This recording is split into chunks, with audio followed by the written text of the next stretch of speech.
Assalomu alaykum, qadrli obunachilar. Bitta kuzatuvchimizdan bank vypskani filtr qo'yilgan payti summalarni shu filtr qo'yilgan oraliqqa qarab summasini yig'ish bo'yicha savol bo'lgan ekan. Hozir shuni ko'rib chiqamiz.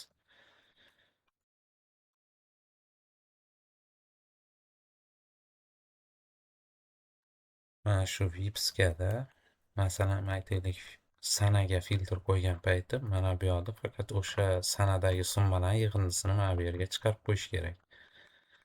Uning uchun oldin buni eng oxirgi Excel versiyada saqlanib qolamiz. Mana bunda bu 2003gacha bo'lgan versiyada ishlamaydi. Biz ishlatadigan formula va funksiyalar. Chiqib ketamiz. Va mana yangi fayl hajmi ham kichaydi mana.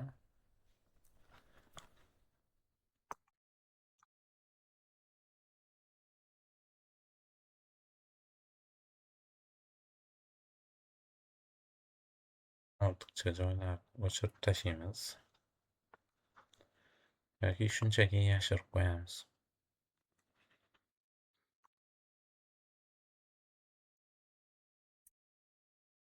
Bizaga xalaqit beradi ortiqcha joylari, o'shaning uchun bularni o'chiramiz.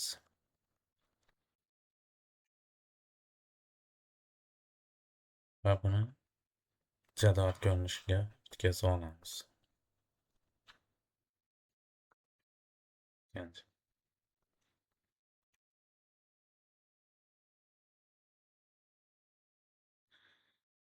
Bu yerda ko'rinishini olamiz.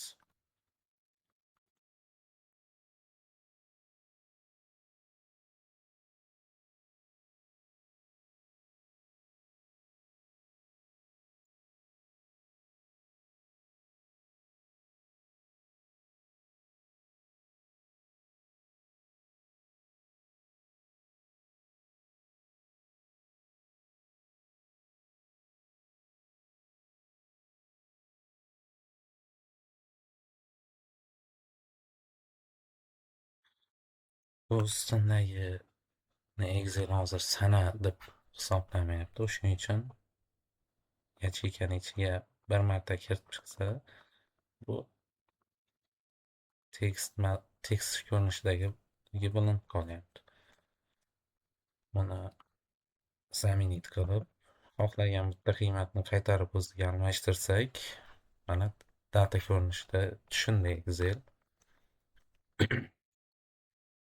Mana endi mana bu ustunni o'zgartiramiz. Endi mana bu yerda insert slicer bor. Data ko'rinishiga qo'yamiz.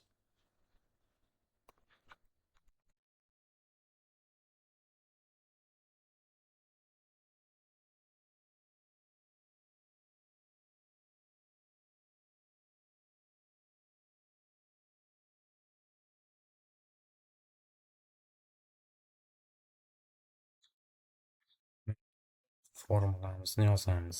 Agregat. Bizada sum. Keyin mana yashirilgan qatorlarni va xatoliklarni hisoblanadigan tanlaymiz. Undan keyin diapazon.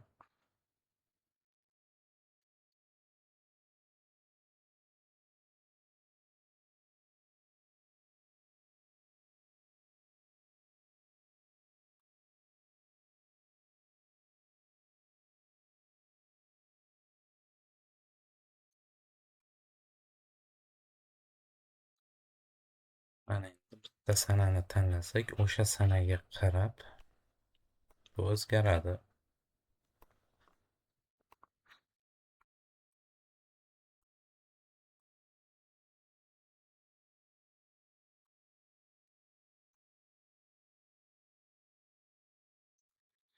Mana оборот bo'lganiga qarab o'zgaryapti.